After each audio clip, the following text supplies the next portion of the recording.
Amém. Gostaria de ler com os irmãos a carta aos Hebreus, capítulo 10, versículo 1. Como de costume, nós estaremos projetando a palavra do Senhor. Mas quem quiser acompanhar, pode ficar à vontade na sua Bíblia, fazer suas anotações.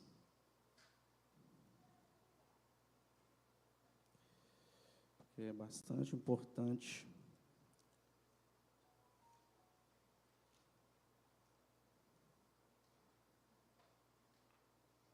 que nós acompanhemos a palavra.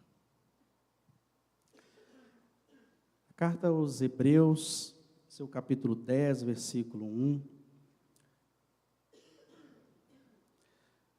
Diz assim a palavra do Senhor: a lei traz apenas uma sombra dos benefícios que hão de vir, e não a sua realidade. Por isso, ela nunca consegue, mediante os mesmos sacrifícios repetidos ano após ano, aperfeiçoar os que se aproximam para adorar. Este ensino da palavra, como sabemos, alguns estudiosos incumbem como autor a Paulo, mas nós não temos convicção que seja ele o autor da carta aos Hebreus. Diz algo bem interessante para nós, que inclusive já falamos aqui em outras ocasiões, o Jefinho inclusive já falou sobre isso, que a lei do Senhor, ela é como uma sombra, é como uma representação. E assim como temos vários exemplos, várias manifestações no Antigo Testamento que apontam para a salvação em Jesus. E nessa passagem nos fala claramente que a lei, ela aponta para algo, para o Cristo. E nós devemos aprender com a lei, porque na medida que a lei profetiza algo e algo se cumpre, como por exemplo a vinda do Cristo, a nossa fé em Deus, ela é desenvolvida, ela é amadurecida, então nós aprendemos com isso. Outro exemplo nós temos em João, quando Moisés, sobre a condução do Senhor, ele coloca a figura da serpente para trazer cura de uma praga, e em João explica que, assim como a serpente foi levantada, o Cristo também foi levantado. Então nós temos essas figuras sendo utilizadas para o nosso ensino, para que nós entendamos como que o Senhor ele vem trazendo a sua profecia sobre nós, para que nós caminhemos conforme a sua vontade, o seu propósito. Dito isso, queria que você vá comigo em Números, capítulo 35, versículo 9, nós leremos do capítulo 35, do 9 ao 15.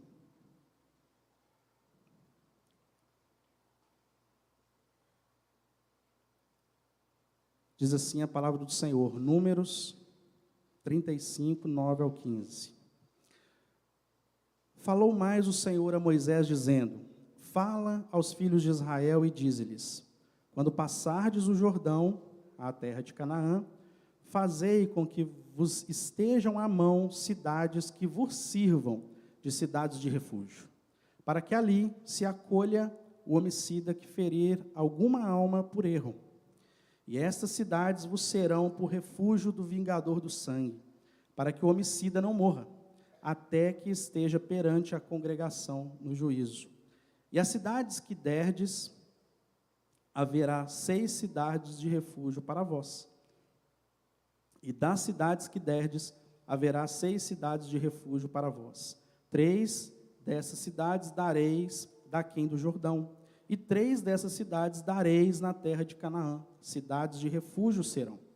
Serão de refúgio estas 6 cidades para os filhos de Israel e para o estrangeiro, e para o que se hospedar no meio deles, para que ali se acolha aquele que ferir alguma pessoa por erro. Glória a Deus.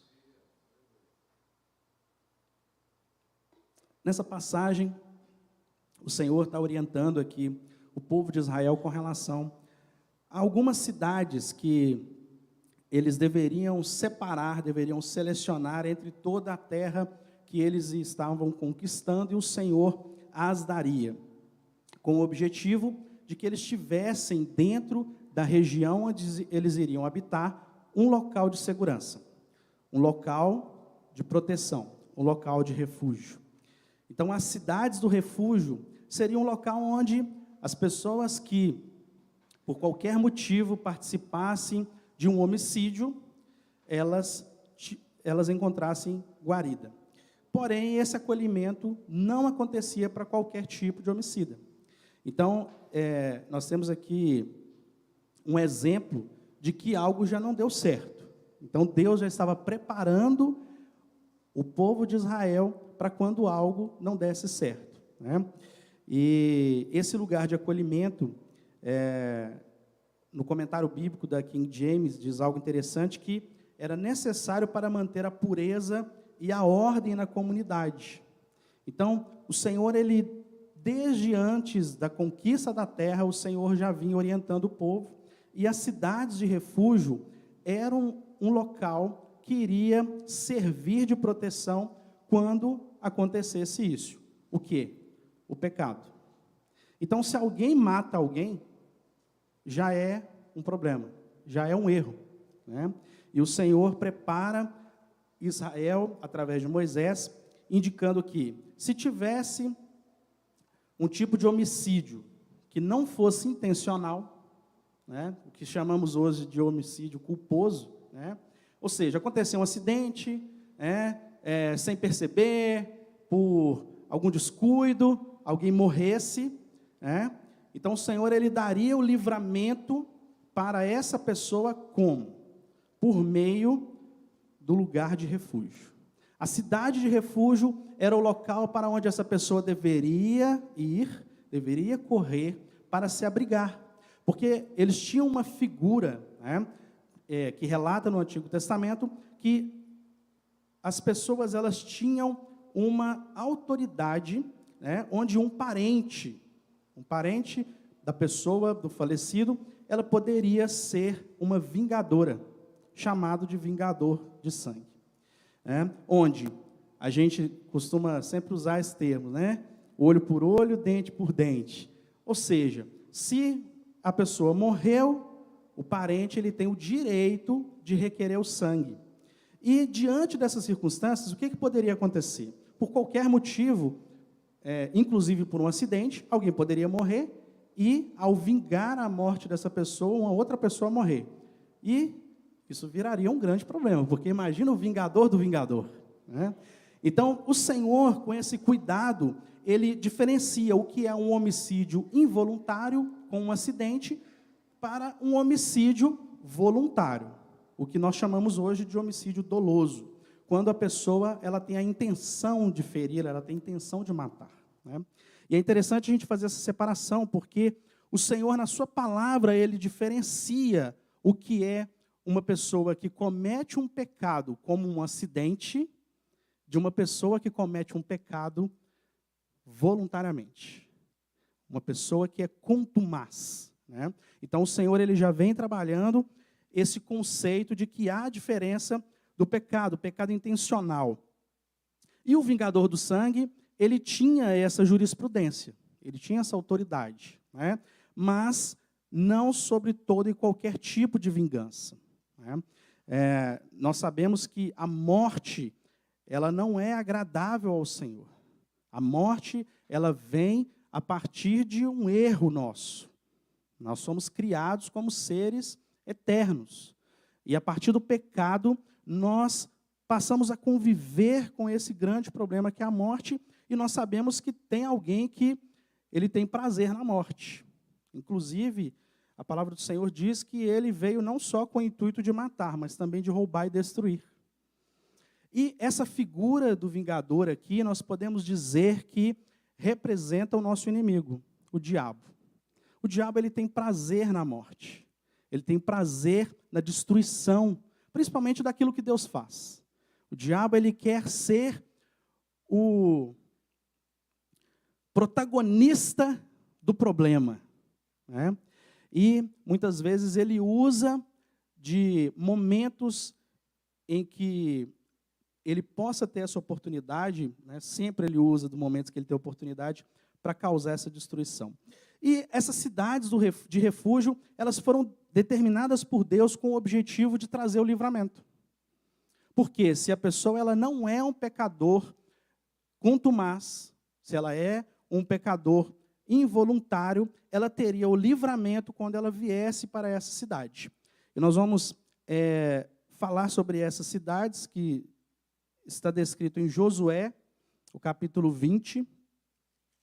Pode deixar a imagem aí que eu vou ler aqui o Josué 20, versículos 6 e 7. Josué 20, 6 e 7. Então apartaram Quedes, na Galileia, na montanha de Naftali, e Siquém, na montanha de Efraim, Quiriate-Arba, que é Hebrom, na montanha de Judá, e da além do Jordão, de Jericó para o oriente, apartaram Bézer, no deserto, na campina da tribo de Ruben, e Ramote, em Gileade, da tribo de Gade, e Golã, em Bazã, da tribo de Manassés. Eu trouxe uma representação para a gente entender quais eram essas cidades que o povo de Israel separou quando eles chegaram na terra de Canaã. Então, nós temos uma marcação aqui, mais detalhada, porque mostra as cidades... obrigado. Agora está dando para ver que está piscando, né? Aqui nós temos a distribuição das cidades. Está vendo como é que está bem distribuído entre todas as cidades de Israel? Por que essas cidades estão distribuídas dessa forma? Inclusive, eu marquei ali as estradas com um pontilhado amarelo. Elas eram cidades acessíveis. Por quê? Se por acaso o homicida involuntário, diante de um acidente, matasse alguém, e ele não conseguisse chegar na cidade, ele poderia ser morto. Então, as cidades elas ficavam em regiões que eram de fácil acesso, onde tinha estrada, onde eles conseguiriam chegar. Algumas, como nós vemos no texto, elas ficavam numa região mais alta, né, porque a proteção ela viria a partir do momento que esse homicida, essa pessoa que cometeu um erro, ela conseguisse chegar à cidade de refúgio. Quando nós vamos para o significado dos nomes das cidades de refúgio, nós temos algo bem interessante. Porque, por exemplo, como nós lemos aqui no livro de Josué, capítulo 20, Quedes significa lugar de santificação. Quedes está lá em cima. Siquém significa ombros ou suporte, sustento. Hebrom significa aliança, relacionamento. Golã significa livramento, lugar de consolo aos tristes. Ramote significa elevado, exaltado, autoridade. E Bézer significa fortaleza, segurança. Sabe o que é interessante? É que a cidade de refúgio era um lugar onde pessoas com pecado iriam habitar. Mas não eram lugares de derrotados. Pelos nomes, nós vemos que eram lugares de restauração. Então, elas tinham um papel, elas tinham uma representação, elas tinham um significado. Quando nós buscamos o significado daquilo que Deus está fazendo, nós entendemos que existem propósitos. E mesmo que pecadores estivessem buscando abrigo nessas cidades, ainda assim, naquele lugar, além de refúgio, além de asilo, ele ia encontrar um lugar onde ele poderia viver.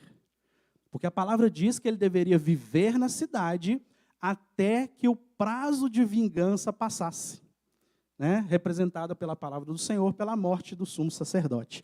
Mas, neste lugar que a pessoa iria viver, não era um lugar onde ela ia ficar abatida, triste, angustiada, porque era um lugar de restauração, era um lugar de santificação, era um lugar onde ela iria encontrar suporte, onde ela faria aliança, onde ela teria relacionamento, seria livre do mal, mas debaixo de uma autoridade para que fosse um lugar seguro. Assim como a palavra do Senhor está nos revelando através dessas palavras, dos nomes dessas cidades.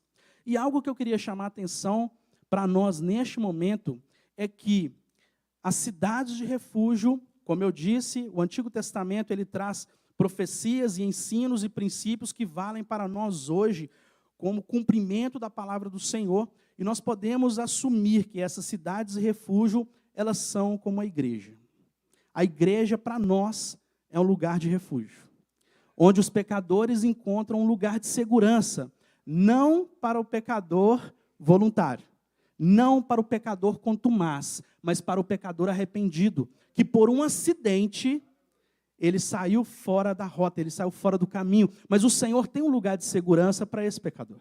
O Senhor não nos deixa desolados pelo caminho para que o vingador de sangue venha nos arrebatar e nos destruir. O Senhor, Ele providencia um lugar de segurança, assim como o povo de Israel ali. O Senhor, Ele cuida de nós de maneira que nós não sejamos alcançados. Mas para isso é necessário que a gente entenda o que representa esse lugar de refúgio, esse lugar de segurança. E primeiro nós queremos colocar a igreja como um lugar que revela o Cristo. A igreja de Cristo, ela é a reunião de todos os santos, também já falei sobre isso aqui. A igreja invisível representa todos aqueles salvos e remidos em Jesus, que creem no Filho de Deus, e estão reunidos, independente das épocas, dos tempos e dos locais físicos, mas que creem no nosso Deus, o mesmo Deus que nós servimos, a noiva de Cristo descrita em Apocalipse. Mas esta igreja invisível, que formará um com o Cristo, porque haverá o casamento descrito em Apocalipse, né? Ela é representada por uma igreja local. Então nós, como crentes, como cristãos, como servos do Senhor, entendemos que o Senhor, Ele instituiu a igreja nos fundamentos dos apóstolos, mas baseado no seu propósito, na sua vontade, naquilo que Ele determinou, de forma que nós estejamos unidos. Assim como descrito em Atos, que estavam reunidos os apóstolos, os discípulos de Jesus, e o Senhor, Ele ordena o seu Espírito para que seja derramado sobre eles. Nós também devemos entender que a igreja, ela deve ser unida. A igreja deve caminhar junta em direção ao Senhor, em direção ao propósito. Porque quando nós entendemos que nós somos uma igreja, e não duas igrejas, uma invisível e uma visível, nós somos uma igreja.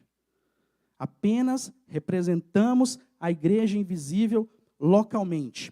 Nós não podemos achar que nós podemos viver fora desta igreja, fora deste corpo. Porque nós fazemos parte de um corpo. E o papel desta igreja está em João 17, 21, que nós vamos ler. Que o primeiro papel da igreja, através dessa união, dessa obediência em andarmos juntos, como os apóstolos no livro de Atos, é que nós revelamos o Cristo. João 17, versículo 21, diz assim a palavra do Senhor.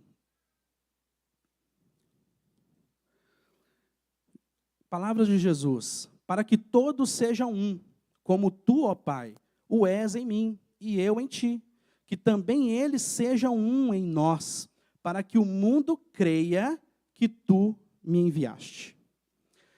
Cristo é revelado pela comunhão, pela união daqueles que o seguem. Nós, como igreja, nós apontamos Cristo, nós revelamos Cristo, nós descobrimos Cristo ao mundo quando nós estamos unidos, quando nós estamos juntos, quando nós andamos no mesmo caminho, fazemos a mesma coisa, obedecemos os mesmos princípios, seguimos em direção ao mesmo propósito, nós revelamos Cristo ao mundo. Não é possível que cada um ande em uma direção e nós consigamos revelar um alvo. O alvo é revelado quando nós andamos juntos. O povo de Israel, quando eles eram conduzidos pelo Senhor, eles andavam juntos. Eles andavam como um povo. E nós, como povo de Deus, devemos andar juntos, indo na mesma direção. Porque assim nós faremos o que Jesus está orando ao seu Pai aqui, ao Deus Todo-Poderoso. Senhor, Deus, para que todos sejam um, como nós somos. Porque o Senhor Jesus, Ele é um com o Pai. Ele desfruta dessa comunhão. Ele desfruta dessa essência. E nós devemos entender isso, que o Senhor Deus, Ele tem essa comunhão com o Filho. Desde Gênesis isso é revelado, quando a palavra do Senhor diz que Deus disse, façamos. Quando Deus Ele age em conjunto, Ele age em unidade, Ele age em comunhão. Então, o Senhor revela a sua comunhão com o Espírito, com o Filho, quando Ele está criando o mundo. Ele faz também uma revelação de comunhão quando Ele une homem e mulher, fazendo de dois, um, como foi citado aqui pelo Gilson e a Marilene. Ele diz no Salmo 113, 9, o Senhor faz com que a mulher estéril viva em família. Viver em família é o quê? Comunhão. Então o Senhor, Ele tem prazer na comunhão dos seus filhos.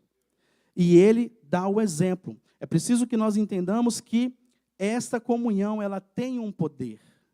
Ela gera uma autoridade. Então, andarmos juntos nos leva a mostrar para as pessoas, mostrar para o mundo que nós andamos na mesma direção. E qual é a direção que nós andamos? Em direção ao Senhor. Em direção a Cristo, em direção à salvação, em direção ao que o Senhor nos diz na sua palavra.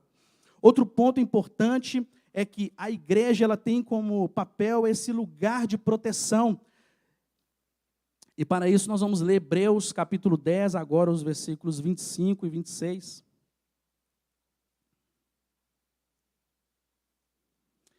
Hebreus capítulo 10, versículos 25 e 26.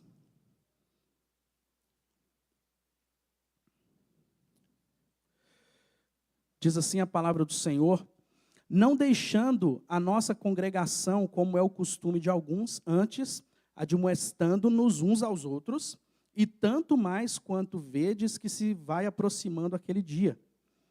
Porque se pecarmos voluntariamente, depois de termos recebido o conhecimento da verdade, já não resta mais sacrifício pelos pecados. Quero chamar a atenção para duas coisas aqui. O versículo 25, ele fala exatamente sobre a questão do nosso cuidado com relação à autoridade que o inimigo tem sobre as nossas vidas quando nós não estamos congregando. Quando nós não estamos sob a tutela, a proteção do Senhor. Como igreja, nós não podemos andar desgarrados, perdendo a comunhão por qualquer motivo que seja. E isso é o que a palavra do Senhor está dizendo. Não deixe de congregar. E deixar de congregar não é você faltar um dia no culto, deixar de ir na célula uma semana, ou viajar de férias. Deixar de congregar é fugir à comunhão. Quando nós fugimos à comunhão, nós estamos dando legalidade para que o vingador de sangue, o nosso inimigo, esteja sobre a nossa vida. E nós devemos ter esse cuidado, porque a nossa proteção, o nosso lugar seguro, é onde o Senhor determinou que nós estivéssemos. Porque se a pessoa que comete qualquer pecado na época do povo de Israel não se abrigasse na cidade de refúgio, ela poderia ser alcançada. Nós somos pecadores arrependidos. Nós não somos santinhos, mas nós não somos pecadores contumazes. Nós não somos pessoas que trilham o caminho do pecado, que matam por prazer, que comete pecado de forma intencional e irresponsável. É muito importante, irmãos, que nós entendamos isso, porque, por vezes, nós não entendemos o que nós estamos fazendo aqui. E as pessoas, elas trazem um peso sobre nós por falta de conhecimento da palavra do Senhor. O que nos santifica, o que transforma, o que nos salva, é o sangue do Senhor Jesus. É isso que nos limpa. Não é o fato de nós estarmos aqui todo dia, ou todo domingo, ou toda terça, ou toda quinta na célula, ou no sábado, no culto dos jovens, fazendo alguma coisa. Mas nós estarmos juntos, caminhando em comunhão, faz sim diferença. E nós precisamos entender isso. E outro ponto aqui no versículo 26, que eu queria reforçar, é que nós fizemos uma escolha. Quando o pecador, por acidente, o homicida involuntário, ele buscava uma cidade de refúgio, como a gente viu no mapinha ali, ele escolhia a cidade. Poderia ser a cidade mais perto, poderia ser a cidade que não estava tão alto, poderia ser a cidade que ele achou legal, poderia ser por qualquer motivo, mas ele escolhia. E na medida que ele escolhia essa cidade, ele tinha um compromisso com essa cidade. Ele não poderia ficar pulando de cidade em cidade. Porque existe um risco de quando ele saísse da cidade, ele fosse alcançado pelo vingador de sangue. Inclusive, é dito isso, vamos ler aqui Números 35, agora os versículos 26, 27 e 28. Números 35, 26, perdão. Diz assim: porém, se de alguma maneira o homicida sair dos termos da cidade do seu refúgio, onde se tinha acolhido, e o vingador do sangue o achar fora dos termos da cidade do seu refúgio, se o vingador do sangue matar o homicida, não será culpado do sangue, pois deve ficar na cidade do seu refúgio até a morte do sumo sacerdote. Mas depois da morte do sumo sacerdote, o homicida voltará à terra da sua possessão. Olha que interessante. Quando a pessoa escolhe uma cidade e vai se refugiar nessa cidade, ele deveria permanecer. Permanecendo nessa cidade, ele assumia um compromisso com ela, porque imagina, a cidade funcionava normalmente, ela tinha toda uma linha de produção ali para alimentar o pessoal, para cuidar, né, para proteger até certo ponto, e ela tinha que participar, ela tinha que servir nessa cidade. Ela tinha que fazer parte. Não era do tipo, o homicida chegava, sentava e falava, beleza, agora eu vou esperar aqui, né, o vingador de sangue morrer ou o sumo sacerdote. Não.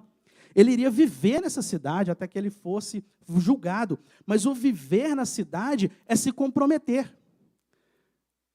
É os responsáveis, os líderes virar para ele e falar assim, vamos lá, filhão, vamos lá capinar o lote, plantar ali uma vinha, fazer alguma coisa, porque nós vamos alimentar você, né? Esse tempo todo. Não, mas é pouco tempo. Não, você não sabe.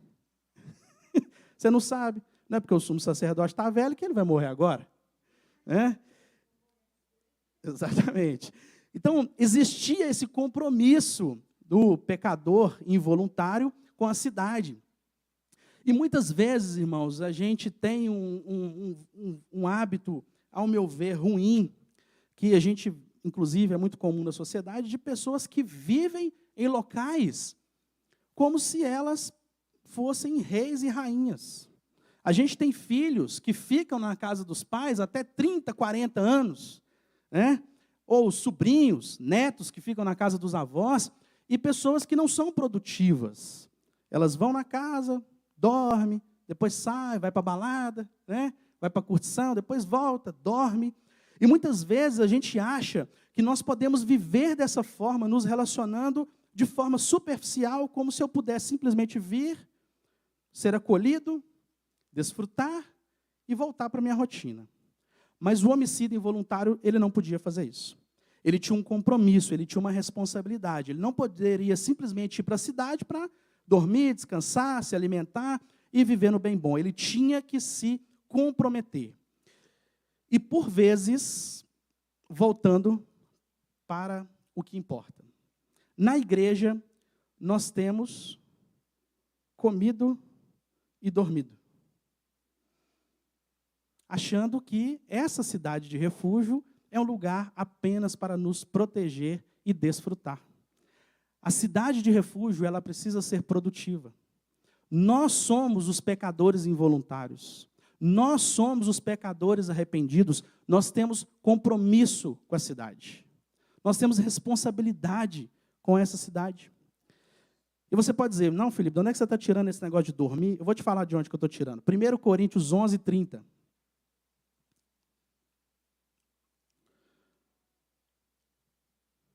Não existe isso de dormir na igreja, não, você está inventando.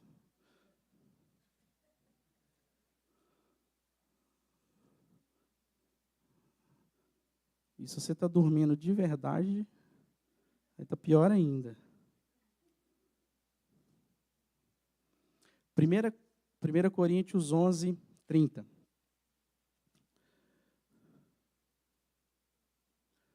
Diz assim, agora Paulo: por causa disso, há entre vós muitos fracos e doentes e muitos o quê? Que dormem. Dormir é diferente de morrer. Tem gente que não está morto na igreja, mas está dormindo. Quem está dormindo, uma hora vai acordar. A questão é que enquanto você está dormindo, você não é produtivo. Então, se nós estamos na igreja apenas para dormir, e não é literal, né? Nós estamos apenas usufruindo do lugar de acolhimento.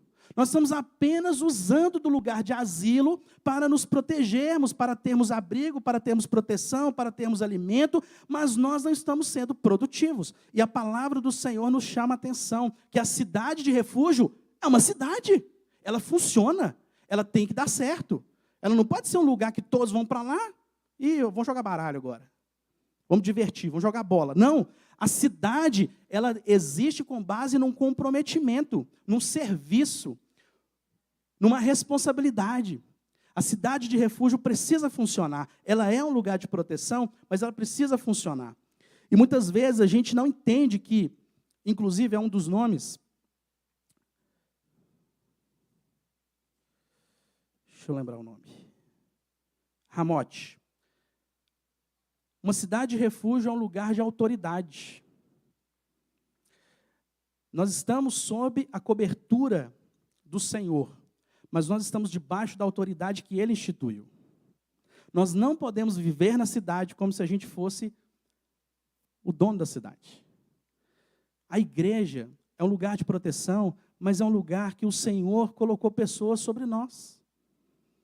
Nós não podemos fazer o que queremos na cidade.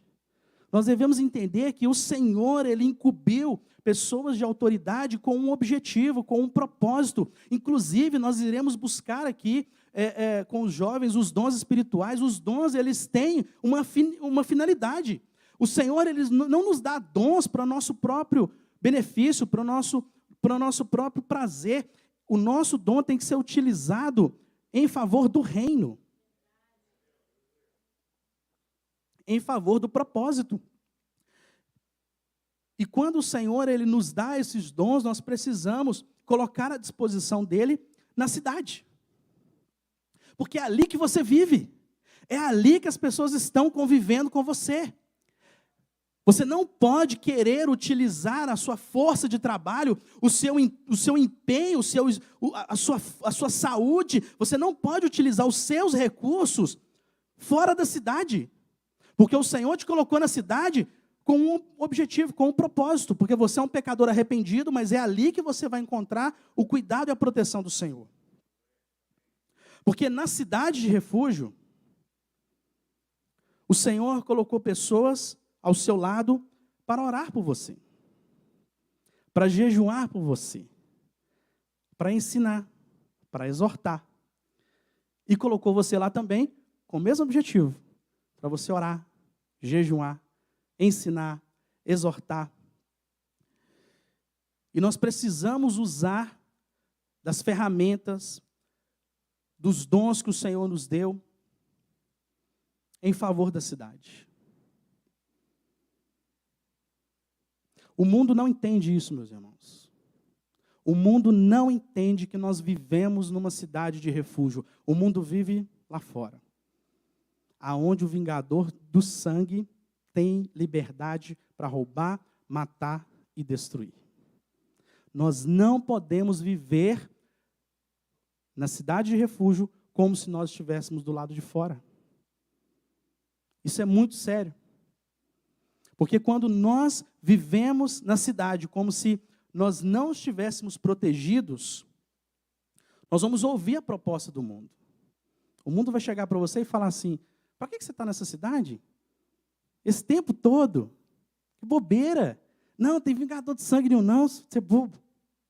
Existe isso não, essa é história. Ninguém nunca me perguntou sobre você aqui fora. Não, sai, vem cá, vamos lá. Olha que Campina bonita aqui. Ó. Olha que negócio bonito. Vamos lá, vamos jogar a bola. Vamos lá.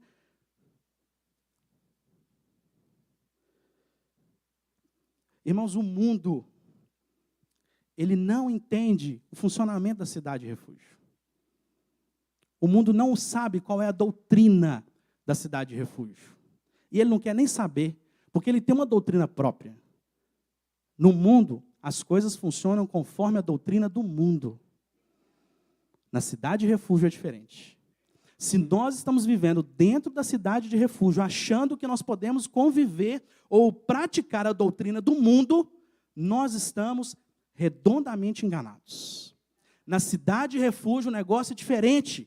Foi Deus que criou a cidade refúgio, foi o Senhor que instituiu. Ela tem uma doutrina, ela tem uma regra, ela tem uma autoridade. As coisas funcionam porque o Senhor tem o seu propósito.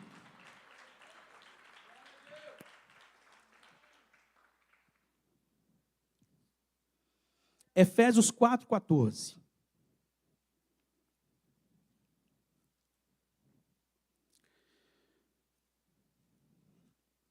Toda a palavra do Senhor é útil para ensinar, exortar e redarguir. Vamos lá, Efésios 4:14. Paulo não falou isso aqui à toa.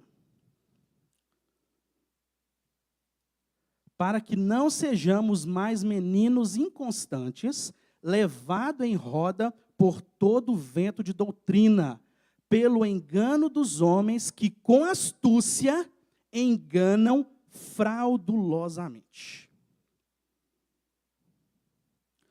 Vento de doutrina não é mundão, desenfreado, não. Doutrina errada é heresia baseada na palavra. Não se engane, o mundo não vai chegar com você com um negócio totalmente fora da curva, não. É parecido, mas é heresia. Quando nós estamos dentro da doutrina do Senhor, dentro da cidade de refúgio, nós sabemos o que é a doutrina do Senhor e o que não é. Se você anda só em volta da cidade, você não vai reconhecer a doutrina sã. Não é porque parece a palavra de Deus que é a palavra de Deus.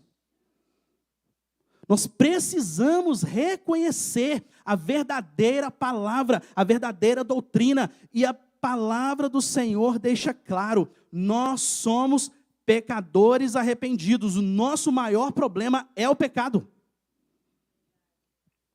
E nós entramos no último ponto. A igreja como um lugar de santificação. 1 Coríntios 11, 19.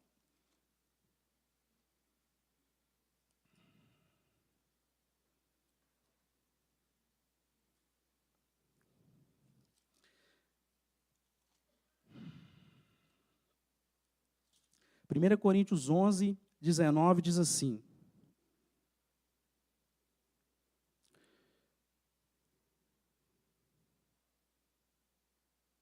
Vou ler essa NVI, está melhor. Pois é necessário que haja divergências entre vocês, para que sejam conhecidos quais dentre vós são aprovados. Olha que interessante. Paulo está dizendo que dentro da cidade de refúgio vai ter divergência. Inclusive, é necessário que tenha. Nós precisamos entender, irmãos, que nós somos pecadores arrependidos. Não tem santinho aqui. Mas o pecado tem que ser um acidente. Tem que ser uma coisa não intencional. A questão é que, quando a gente está convivendo, está acontecendo algo muito importante, por causa do meu pecado e do seu pecado. Nós estamos sendo trabalhados por Deus.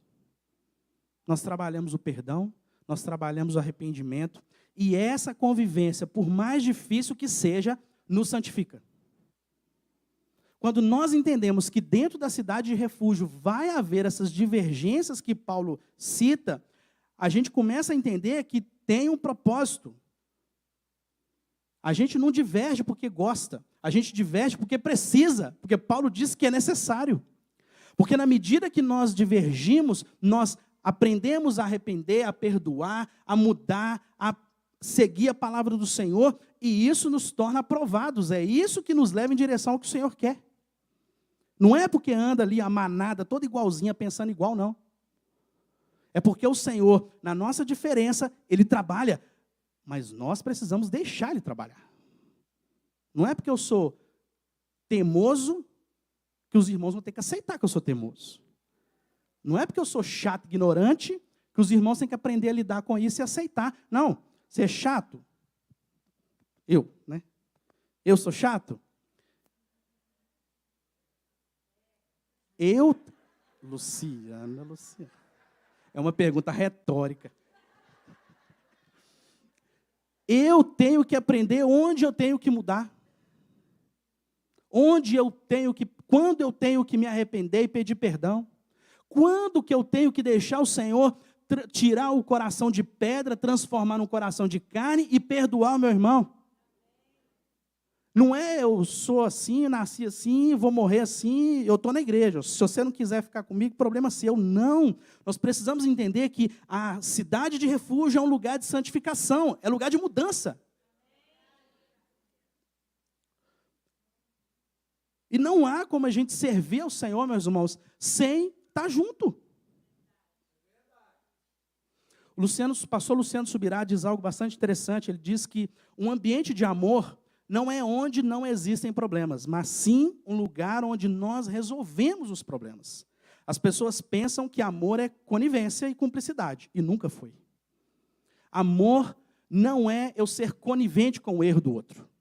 Não é eu aceitar que você é um pecador voluntário, contumaz, intencional, e está tudo bem. O meu papel como membro da cidade de refúgio é te ajudar a mudar de vida, te mostrar que isso é pecado e Jesus morreu na cruz por isso.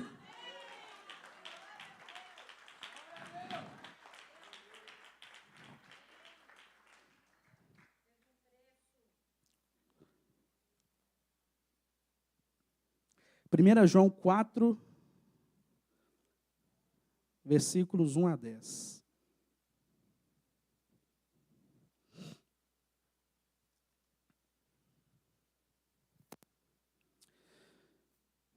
Primeira João 4, 1 a 10. Amados, não creiais em todo espírito, mas provai se os espíritos são de Deus, porque já muitos falsos profetas se têm levantado no mundo. Nisto conhecereis o Espírito de Deus. Todo espírito que confessa que Jesus Cristo veio em carne é de Deus. E todo espírito que não confessa que Jesus Cristo veio em carne não é de Deus.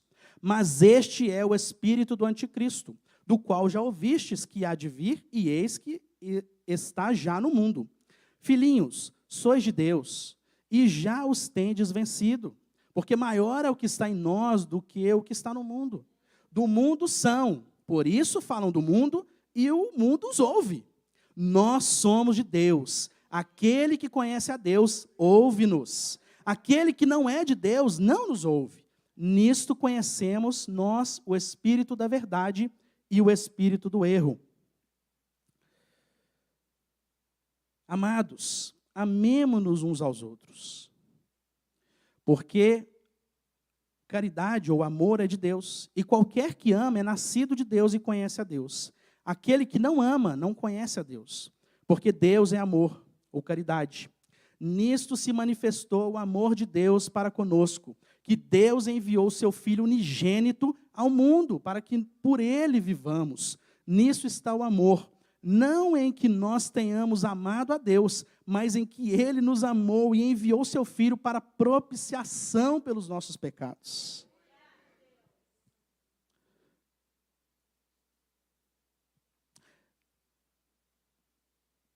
Já naquele tempo já tinha muitos falsos profetas. Será que hoje tem muitos?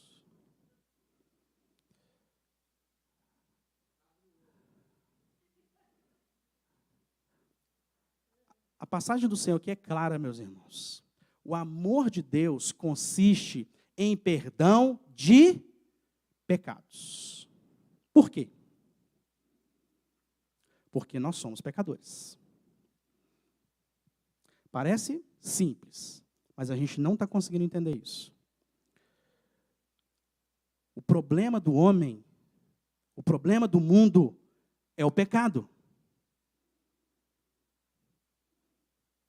Mas qualquer doutrina que estiver ensinando diferente disso, não é bíblico. E nós temos que ficar atentos. O apóstolo João está explicando isso, não é à toa. Quando nós pegamos uma doutrina que diz que o problema do mundo é uma igreja hipócrita,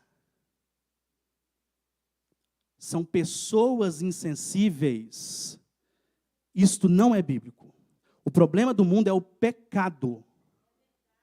Então, se falsos profetas estão tentando tirar você da cidade de refúgio, tentando te mostrar que o seu problema é outro problema, ou o problema do mundo é outro, não ouça.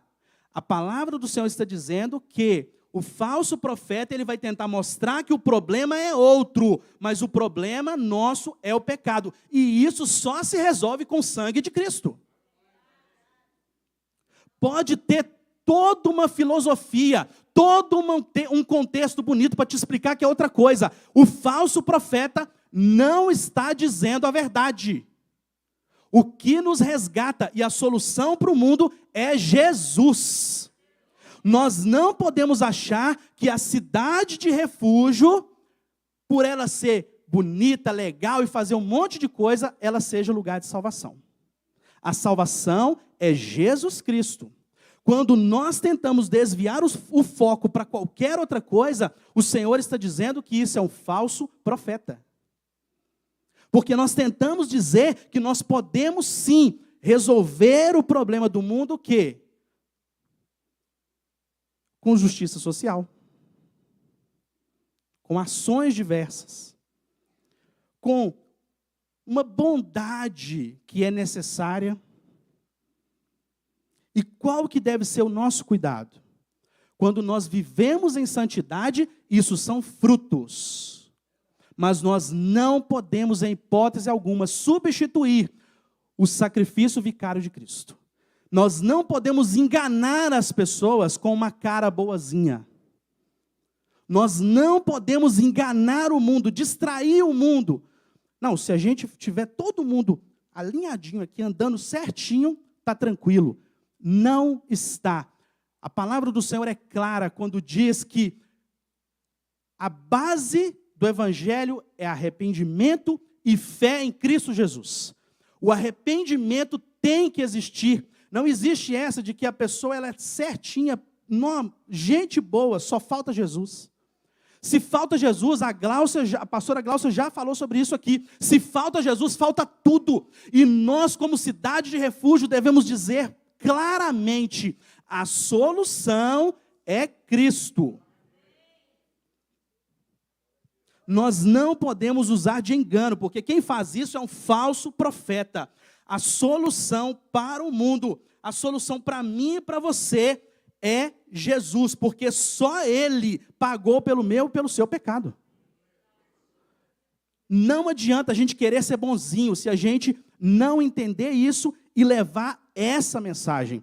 E se nós estamos levando todas as mensagens e quando a gente leva Jesus, a pessoa não quer, você está levando a mensagem errada. Não se engane, se você está pregando um outro evangelho, não tem como a pessoa se converter. Nós precisamos, Jesus ensinou isso, os apóstolos ensinaram isso. Nós precisamos entender que nós precisamos levar o Cristo. Não levar o Cristo é perda de tempo.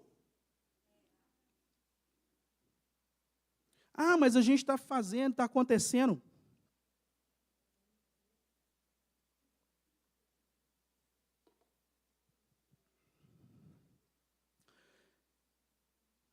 A palavra é clara, pregar em tempo e fora de tempo. Mas é pregar o evangelho genuíno. O evangelho é evangelho, não é outra coisa. Não tem outra cara, não tem máscara. O evangelho é Jesus. E nós temos sido confrontados dia após dia como cidade de refúgio. Porque lá fora, eles massageiam o nosso ego.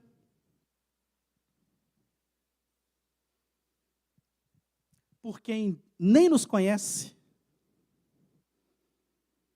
não sabe o que você faz, não sabe onde é que você vive, tipo o Globo Repórter, não sei, né, de onde saiu, que come, que vive, onde habita. A pessoa não sabe de onde você é, mas ela tem todas as respostas para a sua vida. Na cidade de refúgio eu te conheço. Os seus pastores te conhecem. E onde você está errando, o Senhor vai revelar e nós vamos consertar e você vai ser restaurado. Porque na cidade de refúgio é o lugar onde Deus te colocou para te guardar do mundo. Então não ache que quem está massageando o seu ego lá fora, mas você é tão legal, é tão bom estar com você. Cuidado. Ele pode estar te enganando, tentando trazer a doutrina do mundo sobre a sua vida, com base em curtidas, em remuneração social, e fica todo mundo feliz. Mas o que nós temos visto é uma geração corrompida que está sendo morta pelo vingador do sangue de todas as formas. Nunca nós tivemos uma geração tão doente. Pessoas que têm todas as respostas, têm todos os recursos, mas se matam na flor da idade. E pode me cortar YouTube. Eu sei que toda vez que a gente fala isso, você corta. Porque as pessoas estão morrendo e nós não podemos fechar os olhos.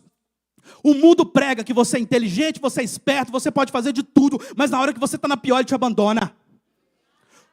Não saia da cidade de refúgio, é aqui que você tem proteção, é aqui que você tem santificação, é aqui que nós revelamos o Cristo. Não se engane, Provérbios 18:1, quem se isola insurge-se contra a própria sabedoria.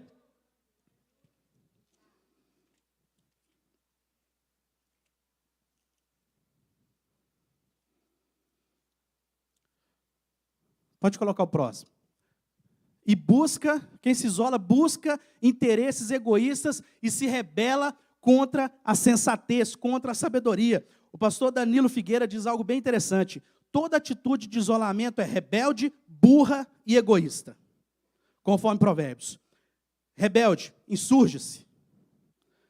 Burrice, contra a verdadeira sabedoria. E é egoísmo, busca o seu próprio interesse.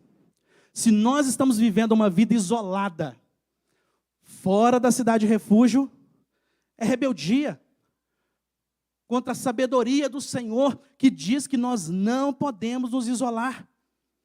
Nós devemos andar juntos.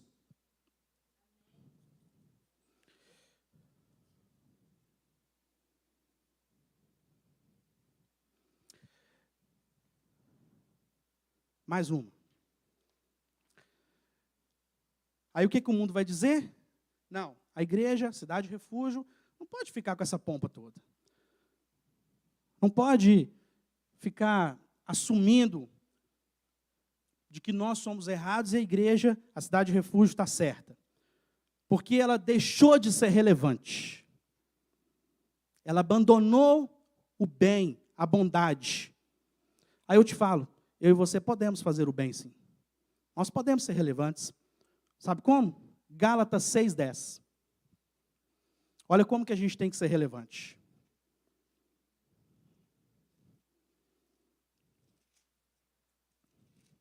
É a palavra, irmãos. Eu faço questão de ler a palavra. Se você quiser, você pode pegar só os textos. Depois de ler, fica à vontade. Gálatas 6:10.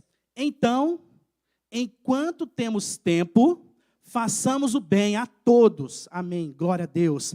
Mas principalmente aos domésticos da fé. Você quer ser relevante? Começa pela cidade de refúgio. Porque é isso que está falando a palavra.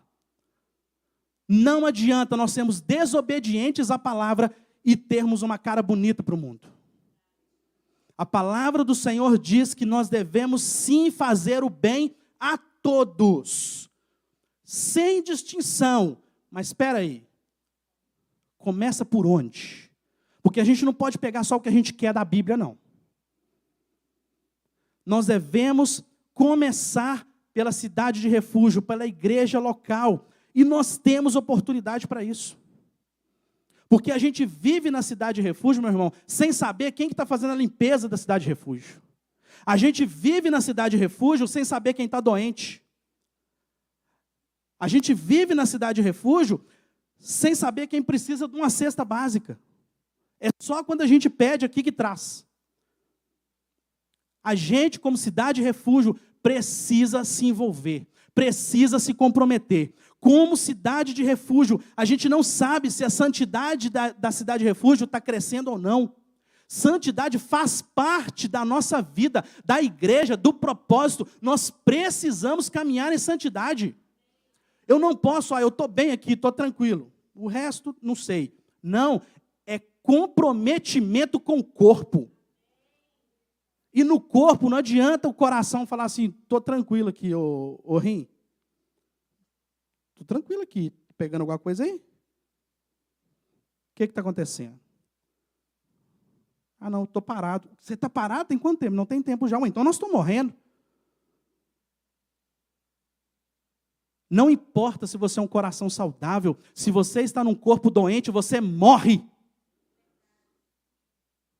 Então nós precisamos nos comprometer e entender, se o meu irmão não está bem, eu tenho que estar perto o suficiente para sentir a dor do outro. Eu tenho que caminhar junto. Provérbios 27, 17.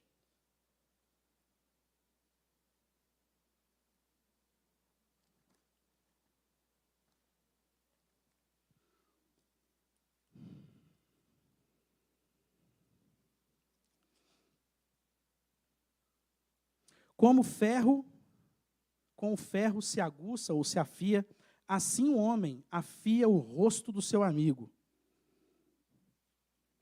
Assim como o ferro afia o ferro, o homem afia o seu companheiro. A igreja, a cidade refúgio, é para que nós sejamos moldados, como diz ali em Provérbios. É preciso olho no olho. É preciso você passar raiva, igual Paulo falou em Coríntios. É porque é assim que o Senhor está trabalhando em nós, meu irmão. Nós não temos o direito de ficar #chateado com qualquer coisa que acontece na igreja. Sabe por quê? O irmão é difícil, mas eu sou também. Eu sou chato, mas tem outro que é também, então vamos se ajudar a ser uma pessoa melhor, mas que favorece a convivência. É assim que nós somos trabalhados pelo Senhor. Ah, você gosta das coisas só do seu jeito? Que ótimo, Deus também. Vamos ver como é que Ele quer?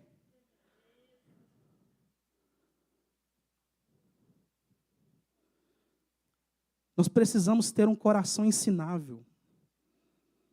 A gente não está aqui na liderança dessa igreja, como pastores, para apontar o dedo para você, não. Muito pelo contrário. Nós estamos aqui para estender a mão. Sabe por quê? Nós somos pecadores arrependidos igual a você. Nós passamos pelos mesmos perrengues, pelos mesmos problemas, e nós sabemos o quanto é difícil.